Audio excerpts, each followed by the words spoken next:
Welcome to the world of the TransGo High Performance Shift Kit. In this video presentation, we'll show you step by step how to install this AOD High Performance Reprogramming Kit. You'll love it. This transmission is about to come alive. This AOD High Performance Kit contains 4 separate packages of assorted springs and parts mounted on a blister pack.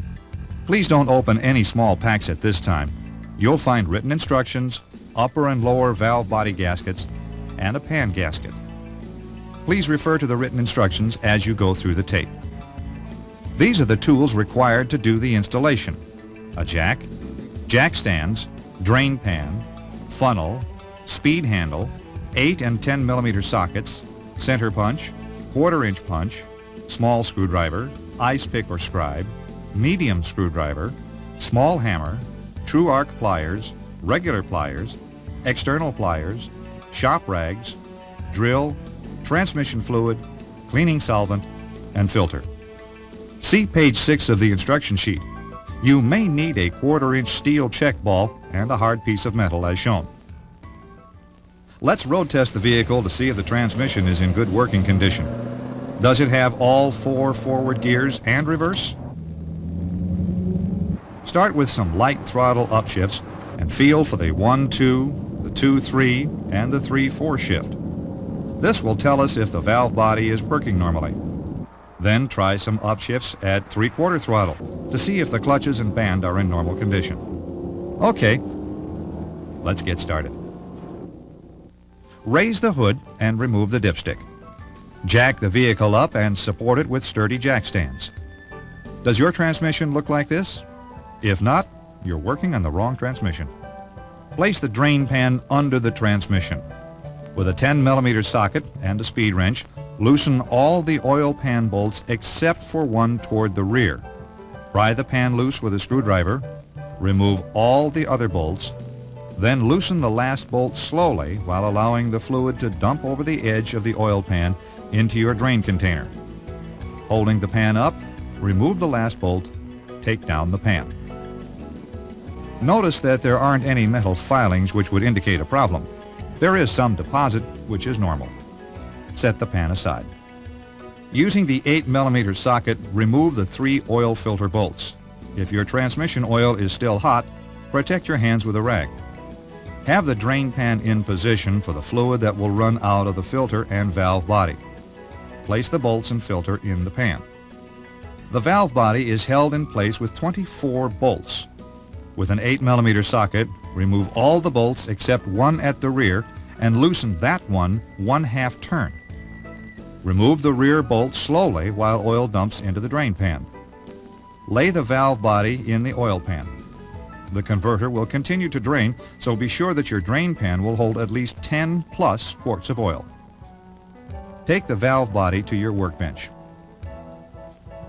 To keep your bench clean, leave the valve body in the oil pan. With an 8 millimeter socket, remove the bolt next to the manual valve. Notice where the notches are located. Now, switch to a 10 millimeter socket and take off the 3 covers. Put the covers and bolts in the pan.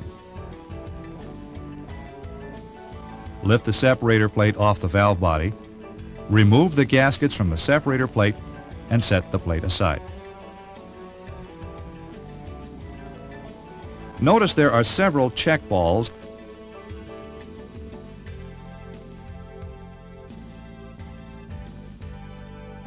and 2 springs with poppet valves in the valve body. Turn the valve body over so that the check balls and springs will fall into the oil pan, and let the valve body drain. Don't worry, the instruction sheet will tell you where these parts go. Now is a good time to take a break and read the instruction sheet carefully.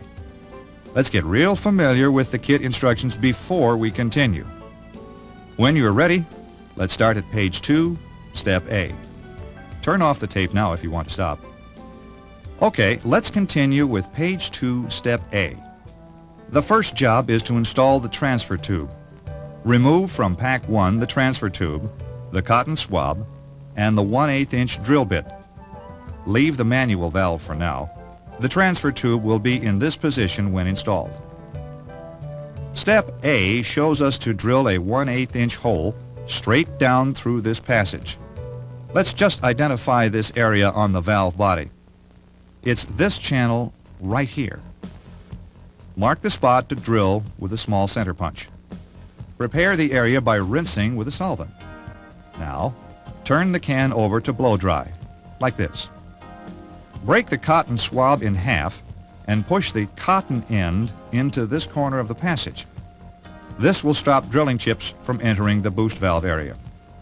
With the 1/8 inch drill and motor, locate the punch mark and drill straight down through the casting.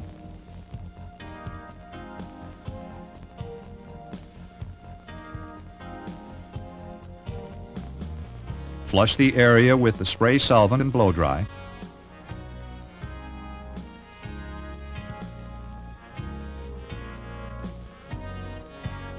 Pull out the cotton swab. Here's the hole. Let's continue with step B by removing the manual valve E-clip and the valve. Lay them aside. Now go to step C. Locate the channel for our next hole. This is the channel right here. This hole has to be drilled at the correct angle. To do this, set the drill bit into the channel close to the inside edge and tip to the outside wall.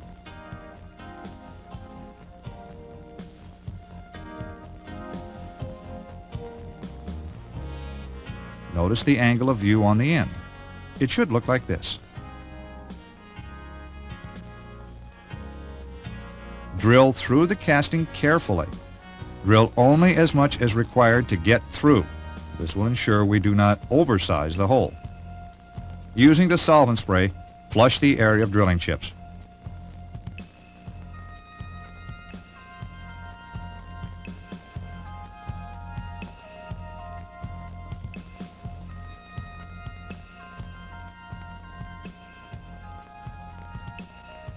Let's turn the can over for air only to blow dry. Lay the valve body over on a shop rag and allow to drain. Looks good. Insert the transfer tube, stepped end first, into the angled hole by tapping with a small hammer.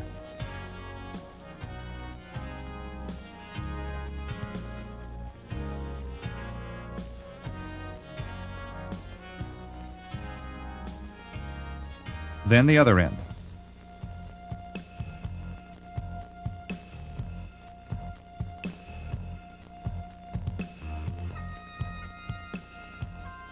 That completes all the steps on page 2. Let's go to page 3A. Now open pack 2 and remove the small sub-pack. It contains a steel bushing, O-ring, a 3/16 inch ball, orange spring, and a cotter pin. Install the O-ring onto the bushing. Drop the steel ball into the bushing bore, next the orange spring.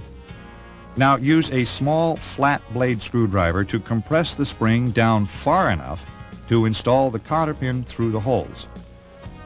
Bend over the ends close to the bushing so they will clear the valve body. Turn to page 3, step A, the 3/4 shift valve. Now use these parts from pack 2. It's the new 3/4 valve, white and red springs. First, using the other half of the cotton swab, push the stick end into this channel. We're doing this to wedge the throttle modulator or TM valve so it won't fall out.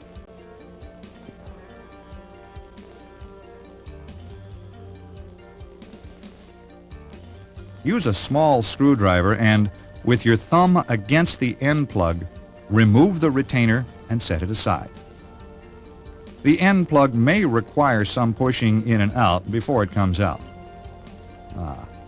This one came out easily. But if yours is stuck, you may have to pry it carefully with a small screwdriver. These parts, shown in the lower left box on page 3, can now be discarded. If the TM valve falls out, carefully align and reinstall it now. Be sure that the TM valve is against the barrier as shown. Stand the valve body up on edge and drop the new white and red springs into the bore. Insert the new 3/4 shift valve, wiggle it slightly, and push in gently until it slides into the bore. Push the valve in deeply and insert a paper clip into passage 2 to hold it in place. Find the pre-assembled governor limit valve, lube the O-ring, install the valve,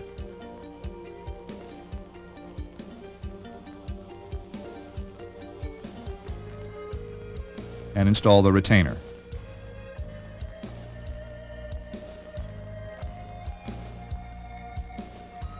Now, remove the paper clip and cotton swab. Check that the cotter pin does not interfere with the sidewall. Let's count to the right 4 valves to locate the accumulator in step C. Open pack 3 and find the black bolt. Screw it into the end of the plug. Now push in slightly to remove the retainer clip. Be careful, these clips like to fly. Pull the plug out using the pliers on the bolt. Remove the spring, the valve, and the inner spring if it has one. Here we see the layout of 2 different types of accumulator valves. This one on the left is the lake type and has a hollow bore at both ends. It would assemble like this: a white and orange spring inboard and an orange and tight wound blue outboard. This valve body uses the early type. It doesn't have an inner bore at the small end. So we'll be using this layout. It has a hole in the big end only. Let's install the white spring into the valve body, then the valve, and then an orange and tight wound blue outboard. Install the O-ring in the groove on the hollow end of the plug. The flat end of the plug installs first. The hollow end of the plug goes outboard. Some oil on the seal will help the end plug install easier. Push it in and install the retainer.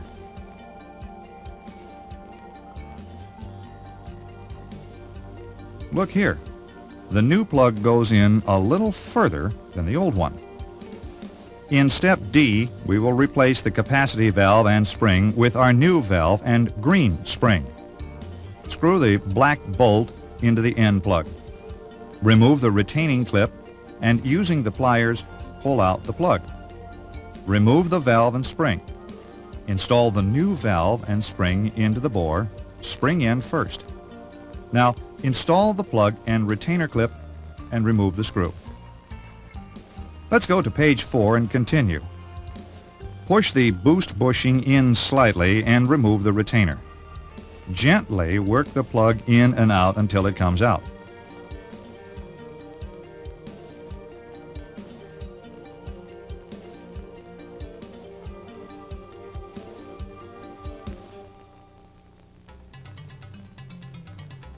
Reach in carefully with a mini screwdriver and remove the springs. Cut open pack 4 and find the large green and smaller black springs. Place the new springs onto the spring seat as shown.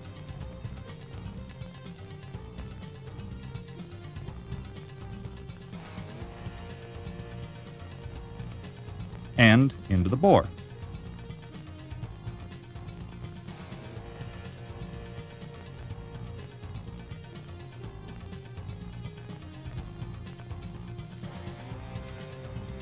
Reinstall the boost bushing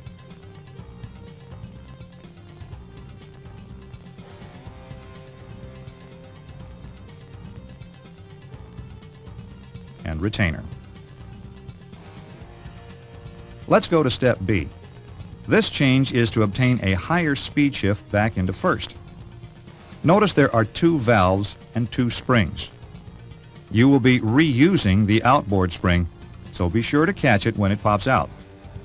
Reach into the bore with an ice pick or small screwdriver and pry the outboard retainer upward until you can grab it and pull it out. Catch the spring and put it aside. To remove the valve, take out the inner retainer. This will help push the valve out.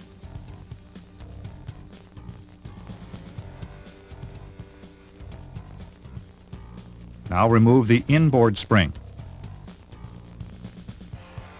Install the new small green spring, and using a medium screwdriver that fits in the end of the spring, compress it and reinstall the retainer. Reinstall the low control valve and the original spring in the same manner.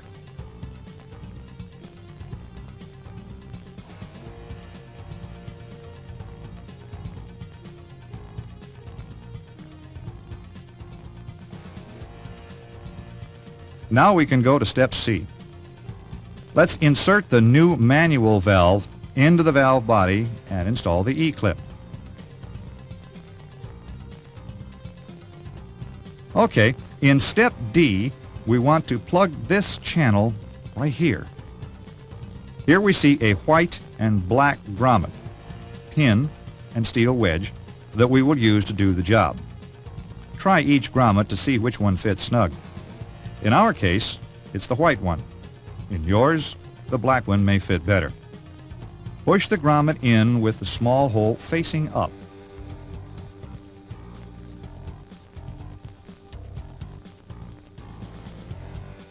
Press in the pin, and now the steel wedge down into the channel on the right-hand side of the grommet.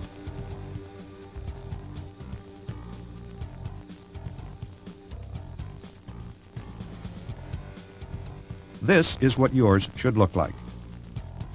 In step E, page 4, we will install the check balls. There is one 5/16 orange ball and 6 1/4-inch check balls. They are located in these pockets.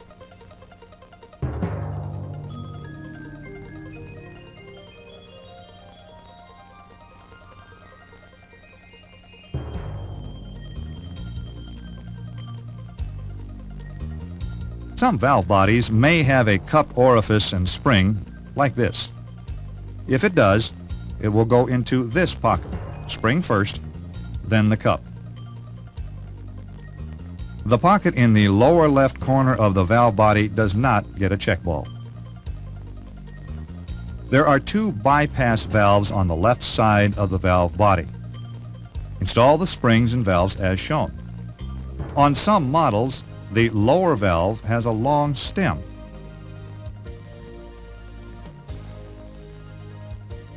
Now recheck all the check ball locations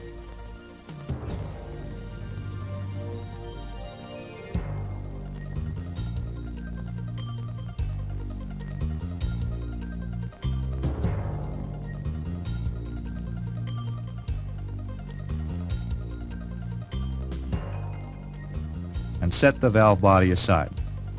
Look at page 5 for separator plate drilling procedures. There are 7 holes designated for change in the separator plate. Use the drills provided by matching them against this picture in the instruction sheet.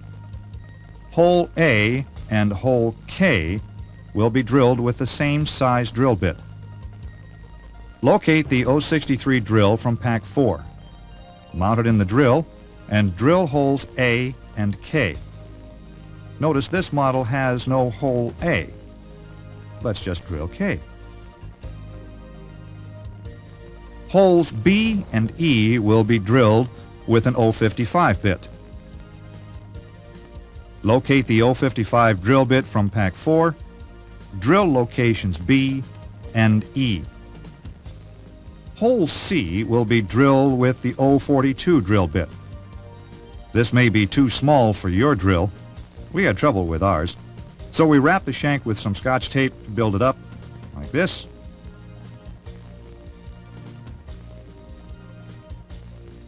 Yes, that did the job. If you find that hole C or any other hole is larger than the bit suggested, resize as per the instructions on page 6. We used a hardened race from a C6 trans. Place the plate hole we want to resize over the race like this. Put a steel ball in the hole and smack it with a hammer. Now the hole is smaller, so now let's re-drill it. Hole T and X will be drilled with the 125 bit. Use the drill we found in pack 1. We can't drill X because it is a slot on this model.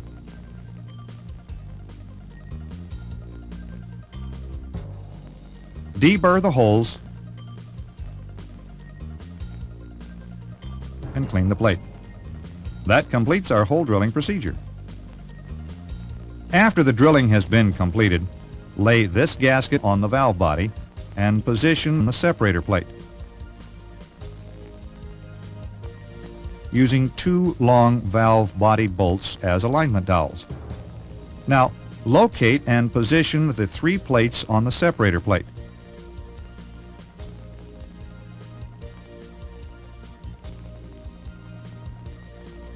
Remember to position the notches, like this. Install all the bolts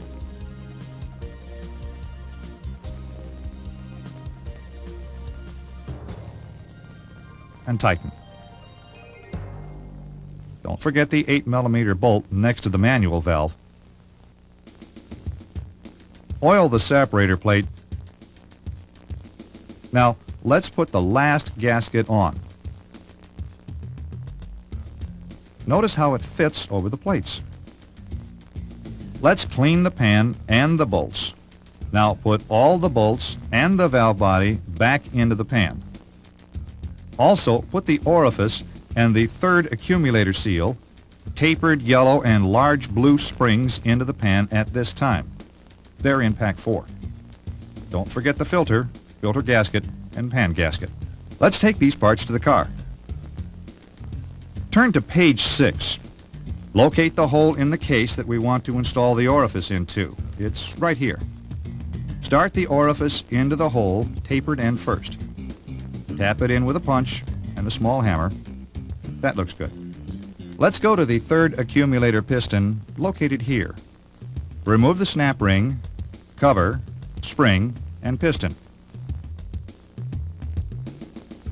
Remove the large seal and install the new black one. It may be rubber or Teflon.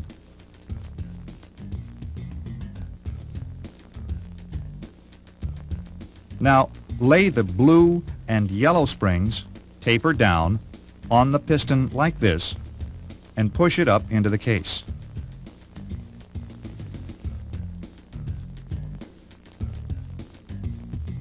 Install the original spring, cover, and the snap ring. It may take 2 people to do this. One to push the cover up, the other to install the snap ring. Holding the valve body up, start 2 long bolts at these locations, 2 or 3 turns.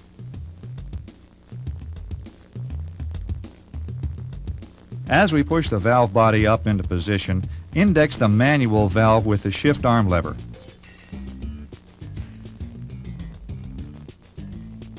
This spring-loaded lever next to it has to push on the TV valve. Now finger tighten this short bolt in the center hole. Remove the 2 long bolts and install the remaining bolts like this, short ones on the ends. The long ones go in the rest of the holes.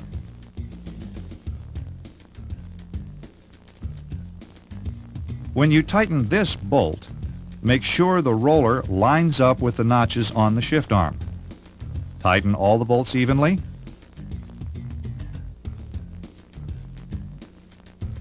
Recheck them again. The manual lever looks okay. The TV plunger looks okay. The tube is held in place by the filter. Rehook the TV balance spring into the notch on the plate, like this.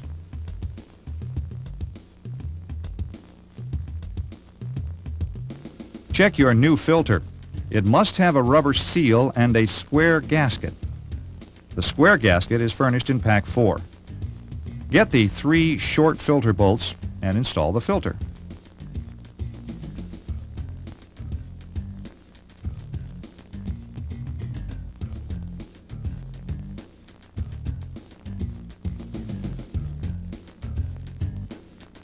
Make sure they're tight.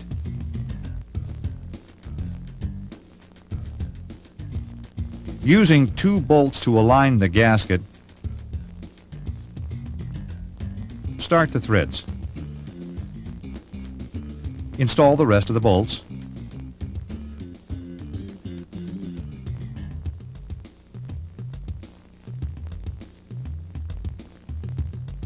Now, tighten them evenly. Use the funnel to add 8 quarts of transmission fluid. Check the shifter for all positions.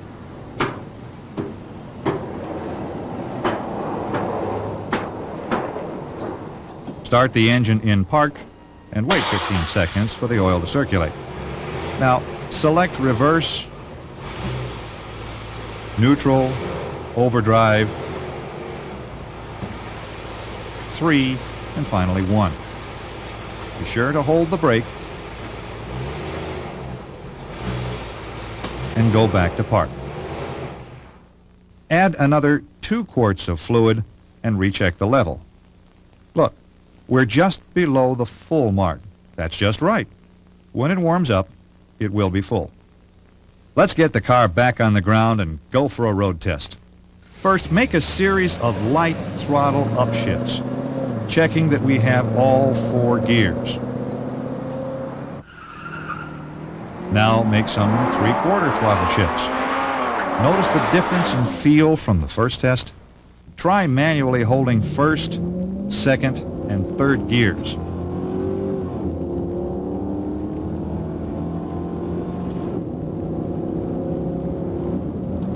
The transmission will not shift to 4th gear anytime the lever is in the 3 position. Take the car back to the work area and recheck the oil level. Make sure there are no leaks. We hope you have as much fun using this high-performance kit as we had in making it. And we thank you for choosing TransGo high-performance transmission products, created for today's muscle car enthusiast.